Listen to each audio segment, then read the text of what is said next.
The 1939 invasion of Poland is usually considered to be the first stage of World War II, which, as I have already mentioned in my previous videos, is incorrect. The general description of the German maneuvers as the first example of blitzkrieg is equally faulty, while not much attention is paid to the Polish side. There we find not only infantry and cavalry, but also an embryonic armored force, which may not have been properly equipped or trained, but it still put up a good fight. In this episode, I take a closer look at this aspect of the campaign to illustrate what Poland had to offer and how it was utilized. The first Polish steps towards creating a sizable armored force was the modification of the original British Card-and-Lloyd tankette, which resulted in a domestic model, the TK or TK3, in 1931. This 2.5-ton vehicle offered a single Hotchkiss machine gun, a small hull, armor of up to 8 mm, a bogie suspension, and a 40 horsepower Ford engine. Maximum speed was around 45 kilometers per hour, with a crew of two, and while these numbers may look pathetic in hindsight, we were still at the early period of tankettes, with no clear vision of what the next major conflict would bring. About 280 samples were built until 1939. Almost immediately, work began on a series of improvements.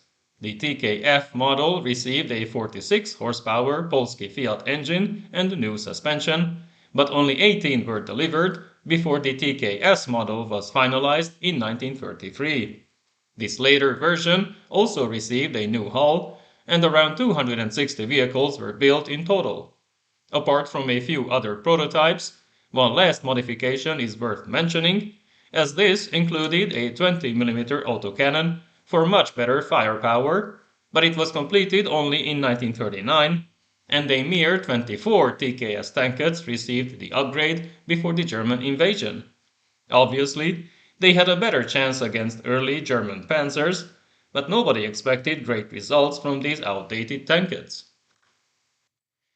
Most vehicles served in the armored reconnaissance battalions of the regular cavalry brigades, but they also showed up in the same unit of the only motorized cavalry brigade, which, curiously, was still using the old German 1916 steel helmets. All such battalions suffered heavy losses, many vehicles were captured by the German or Soviet invaders, but about 15 of them managed to escape into Hungary, where they were later used for training until early 1944. In 1941, 36 vehicles were sold to Croatia, but both the Heer and the Luftwaffe used them for training, security duties, and as tractors. One surviving example is in the Kubinka Tank Museum in Russia, while 3 others can be found in Poland and Serbia. Already in the mid-1930s, it was clear that heavier models were required to deter Poland's potential enemies. After acquiring the British Vickers 6-ton Mark E license, the 7TP was introduced in 1935, once again with a few changes. These included a more reliable 110 horsepower diesel engine, better ventilation, a periscope, a radio, thicker armor of up to 17 mm, and a 37 mm main gun delivered by Bofors. Due to the modifications, mass increased from 7 to 10 tons, while maximum speed was only 37 kilometers per hour. Initially, the light tank was manufactured in 2 different versions, one with a twin turret and 2 machine guns, and another with a single turret and its anti-tank gun. It soon became obvious that the twin turret variant was outdated, but converting the delivered samples into the single turret type was still ongoing in 1939 when hostilities commenced. By then, only 24 of them remained, with 108 of the other type. There was some foreign interest in these tanks from the Kingdom of Romania that was arming itself mainly against Hungary and the Soviet Union. In 1935, their delegation visited Poland, but eventually decided in favor of the Skoda LTVZ-35, which would later become the R2 in Romanian service. In 1938, 13 prototypes of the 9TP were developed with better armor, but these did not enter service until the invasion, when an ad hoc unit was assembled for the defense of Warsaw. In the same year, France refused to sell their best medium tank, the Saumur S-35, so Poland bought a single Renault R-35 instead for testing. They soon realized that the R-35 was slow and unreliable, but having no alternatives, an emergency purchase of 100 tanks was realized in April 1939. Within 3 months, the first 50 vehicles arrived, along with 3 Hotchkiss H-35s that were also to be tested.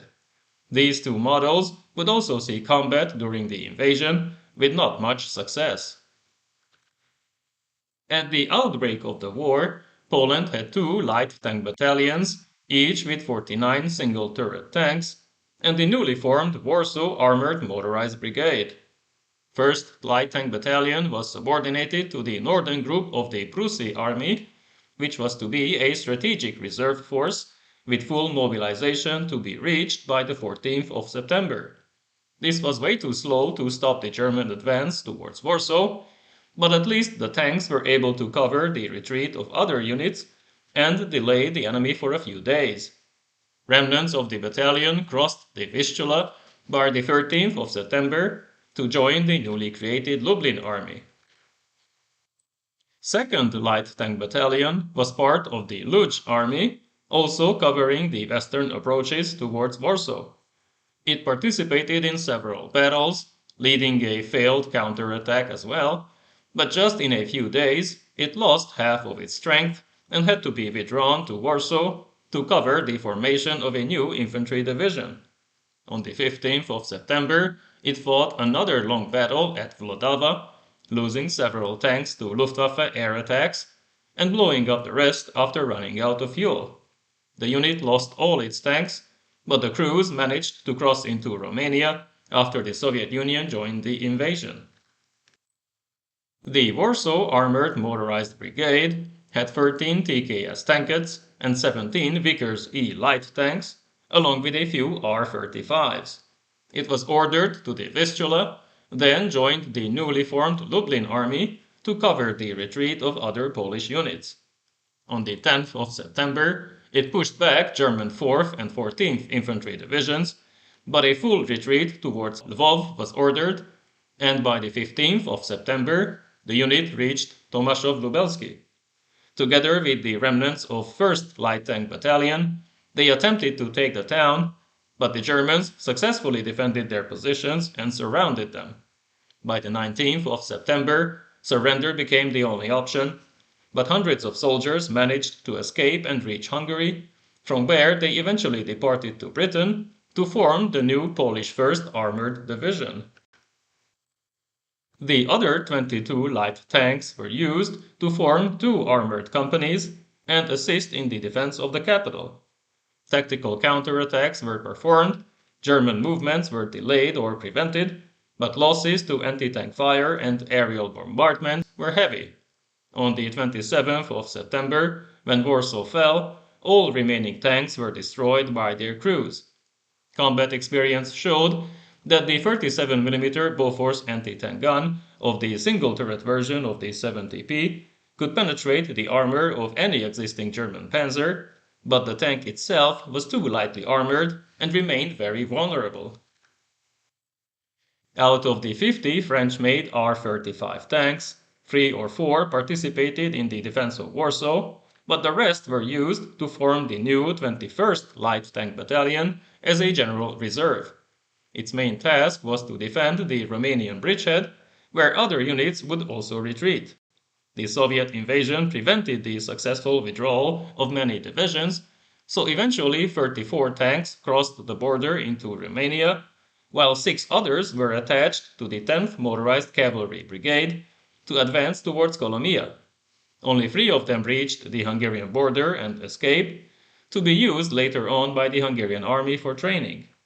At the same time, 4 other tanks, together with the 3 Hotchkiss H-35s, joined the Dubno operational group and fought battles against both the Soviets and the Germans with no survivors. During this brief campaign, in which the German side gained considerable experience and started to realize the potential advantages of mobile warfare, the Polish army could only delay the inevitable. They did what they could with their small armored force, but many Polish crews would continue the fight until the last days of the war in British or Soviet uniforms, fighting valiantly for their country.